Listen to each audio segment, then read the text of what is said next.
Dando continuidade ao nosso tema, temos o segundo e o terceiro exemplo sobre crescimento e decrescimento. Na segunda questão, a gente tem o seguinte: o gráfico abaixo representa uma função f de menos 5 até 5, ou seja, a primeira representação é sempre o eixo x, ou seja, o eixo x está de menos 5 até 5, intervalo fechado, tá usando aí, ó, os colchetes para dentro, porque a questão colocou assim. Ou seja, quer dizer que os menos 5 e os 5 estão pertencendo aí a esse domínio dado, que implica nos reais. Ou seja, esse conjunto dos reais a gente já viu lá no começo do ano presencialmente, né? São todos os números, todo o conjunto que abarca os naturais, os inteiros, reais, os racionais e os irracionais. Então, todos esses números reunidos, eles pertencem ao conjunto dos reais, ou seja, meu eixo y são todos os reais. Então, não somente os números inteiros, como estão aparecendo aqui, mas também os racionais e os irracionais. Então, isso aqui é só uma anotação, né? A gente não precisa se preocupar com isso, mas eu gosto de falar para você entender por que aparece isso aí. Então, é uma função que o domínio vai de menos 5 até 5, que é o eixo x, e a imagem, que é representada pelo eixo y, são todos os reais. Mas voltando aqui ao nosso tema, o que interessa, qual é o intervalo de crescimento dessa função? Então, eu quero saber o intervalo em que essa minha função cresce. Então, lembrando que é sempre da esquerda para a direita, certo? Então, e sempre a minha referência é o eixo x. Então, vamos analisar nesse primeiro trecho aqui, ó. Daqui para cá, a minha função ela está decrescendo, não me interessa. Daqui para cá, nesse sentido, a minha função ela é constante, ela não apresenta nenhuma variação de inclinação. E daqui para cá, a minha função ela é crescente. Então, é esse intervalo aqui que me interessa. Ah, eu vou dizer que é de 3 até 4? Não. É sempre referência ao meu eixo x. Então, daqui para cá, ela cresce. Aqui é quanto? É 2. E aqui é quanto? É 5. Então, é de 2 até o 5. Observe que agora aí no desenho a gente tem as bolinhas, ó, e elas estão pintadinhas. Não sei se dá pra você ver aí, mas eu te mandei o arquivo, ó. Tem as bolinhas. E elas estão pintadinhas, ou seja, meus colchetes agora ficam pra dentro do 2 até o 5. Então, a gente fica com a letra E. Ok? Já a nossa terceira questão aqui, pegando o gancho para a gente não demorar tanto, ela diz assim: a função f de r em r. Então, f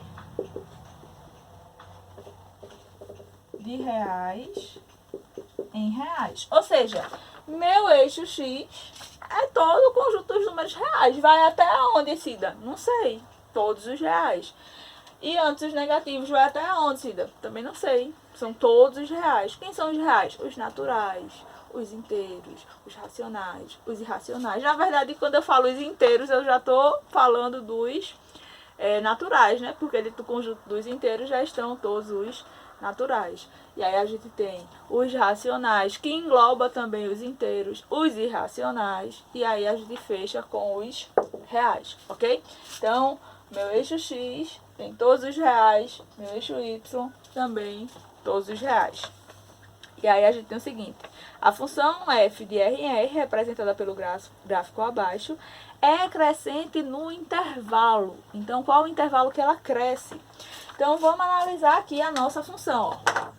Sempre da esquerda para a direita, certo? Então, vou começar daqui. Se eu olhar daqui para cá, a minha função ela está decrescendo. E ela está decrescendo de que valor? Não sei, ó. Ela vem decrescendo aqui, sabe lá Deus de onde. A gente não sabe quem é o valor que ela começa a decrescer, né? Porque isso aqui é uma parábola e ela decresce lá do infinito. Então, ela começa a decrescer aqui. Mas que valor é esse? A gente não sabe. Então, ela vem do menos infinito. Certo? E ela decresce até chegar aqui. Quando ela chega aqui, é menos 4? Não. Cuidado. A minha referência é sempre o eixo x. Então, ela decresceu. Quando chegou aqui, foi o 0. Então, ela decresce de menos infinito até zero. Vou colocar assim porque eu não sei se tem bolinha, né? Quem colocou a bolinha aqui fui eu. E ela é crescente para onde? Daqui, ó, ela começa a crescer, né? Começa aqui e vai crescendo. Até o 2 não, porque a minha função ela não foi desenhada somente até aqui. Ela continuou crescendo. E continuou crescendo até onde? Não sei. Então, ela começa a crescer do zero também até o mais infinito, ok? Então, ela decresce do menos infinito, ó, da parte negativa, até quando chega aqui, que é o zero. E ela começa a crescer daqui, que é o zero, até o mais infinito. Cuidado que eu vejo gente dizendo, ah, se decresceu até o menos 4. Sim, no eixo Y ela chegou no menos 4. Mas a minha referência de crescimento e decrescimento é sempre o eixo X. Então, ó, decresceu até aqui, que aqui é zero. Então, veio do menos infinito até o zero. E depois ela começou a crescer daqui para a sua direita. Aqui é quem? É zero. Até a gente não sabe onde. Até o mais infinito, ok? Então, a gente ficaria aí, ó, com a letra D. Do zero até mais infinito. A câmera não tá focando. Mas você tem aí o material, você vai acompanhar a letra D, ok? Aproveitando o gancho aqui, minha gente, quero falar um pouquinho de raízes, né? Como eu mostrei a vocês, o descritor 20 é analisar crescimento e decrescimento de funções e também zero ou raízes. Então, se você vê assim, determine os zeros ou raízes de um polinômio, de uma função, a gente está falando a mesma coisa. Zero ou raízes é a mesma coisa. E graficamente, nada mais é do que você olhar o gráfico e ver quantas vezes que esse gráfico ele toca no eixo X, certo? Então, quando eu olhar para esse gráfico aqui, ó, ele toca no eixo X nesse lugar aqui e nesse lugar aqui. Então, eu tenho duas raízes que eu poderia chamar de x' e x duas linhas, por exemplo. Vocês já fizeram muito isso, sendo que talvez não com os gráficos e sim com as equações, né, do segundo grau. Quando vocês lá calculavam delta, provavelmente, aí vocês calculavam x' e x duas linhas. Então vocês estavam encontrando as raízes, ou seja, os zeros, que são os valores que vocês encontravam, que se substituísse lá na função, lá na equação, a resposta do final ia dar zero. Por isso que tem o nome de zeros, tá? Mas graficamente, se eu tiver o gráfico, se eu estiver visualizando ele, eu consigo dizer quem são os zeros ou as raízes somente olhando para ele, sem precisar fazer as contas. Ou se isso acontece, acontece. Tanto é que faz parte aí do tema programático para vocês. Então, ó, aqui eu tenho duas raízes, porque meu gráfico ele toca aqui duas vezes. Então, minha primeira raiz, meu x' é menos 2 e meu x duas linhas é 2. Então, eu tenho duas raízes, sendo uma negativa e outra positiva. Uma outra forma de você lembrar disso é, se eu vou pegar esse valor e vou substituir numa equação e a resposta vai dar zero, como é que eu sei que toda vez vai dar zero? Todos os pontos que estão no eixo x, o y é zero. Lembra ponto? Todo ponto no eixo x e y. Então, esse ponto aqui, ó, quem é o x? É 2. No eixo x é 2.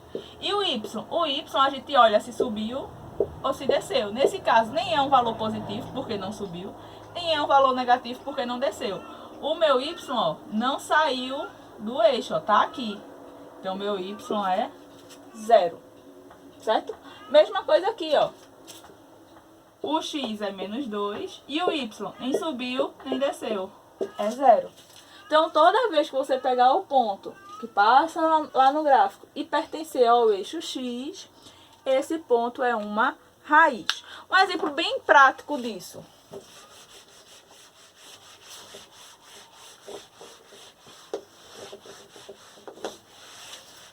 Imaginem a função do primeiro grau, que a gente já trabalhou um pouquinho com ela, que é a função afim, que fosse assim, ó.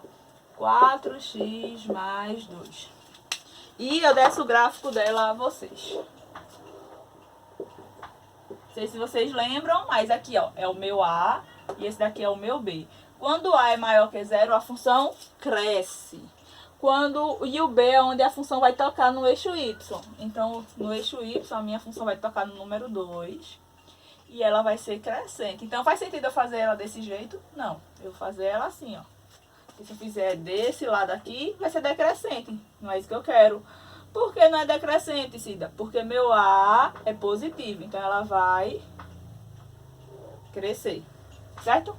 Observa que essa função, ela tocou em um lugar aqui, ó. No eixo X. Esse lugar que ela tocou aqui é a raiz. Certo? E aí, como é que eu vou saber quem é essa raiz? Nesse caso aqui que eu não dei, né? A gente tinha que fazer. E observe que o f de x é o mesmo que y. Igual a 4x mais 2. Zero ou raízes, né? Quer dizer que meu y, a resposta vai ser 0. Então, onde tem y aqui, eu vou colocar 0. 0 igual a 4x mais 2. Então, eu quero saber quem é esse x, ó. Quero saber quem é esse valor aqui. Porque eu já disse a vocês que toda vez que eu quiser um zero ou uma raiz, o meu ponto, que é xy, o y sempre vai ser 0, porque ele está aqui no eixo x. Então, o y é 0. Quem é o x? E aí, eu vou organizar aqui, vou escrever isso aqui primeiro. 4x mais 2 igual a 0. Vou deixar o 4x sozinho. O 2 que está positivo vai passar negativo, certo? E aí, ó, vou isolar aqui agora o x, menos 2. O 4 está multiplicando, passa dividindo. Então, x é igual a menos 2 sobre 4. Vou simplificar aqui por 2. Isso vai ficar menos 1 sobre 2. E menos 1 sobre 2 é 0,5. Então, esse valorzinho aqui é 0,5. Ou seja, menos 1 sobre 2. Então, eu vou fazer essa conta? Não. Estou só mostrando a você que o 0 é o valor que, se eu substituir aqui dentro, vai fazer a minha função zerar. Observa que se agora eu pegar isso aqui e fizer assim, f de x é igual a 4 vezes, quem foi o x da nossa raiz? Menos 1 sobre 2, mais 2. Quando eu faço aqui, ó, 4 vezes menos 1, dá menos 4. E aqui embaixo é como se tivesse o número 1. 1 vezes 2, 2. Mais 2. Tem um 4 dividido para duas pessoas, vai ficar com 2. Então, isso vai ficar menos 2, mais 2. E isso vai dar 0, como a gente já imaginava. Então, toda vez que tiver o gráfico, a raiz é somente, preste atenção, a raiz é somente olhar para o eixo X e ver onde é que o gráfico está tocando no eixo X. Ah, o gráfico tocou 3 vezes no eixo X, então tem 3 raízes. Quem são elas? Aí você vai olhar onde é que está tocando no eixo X. É justamente o tema da nossa próxima questão. Bora lá?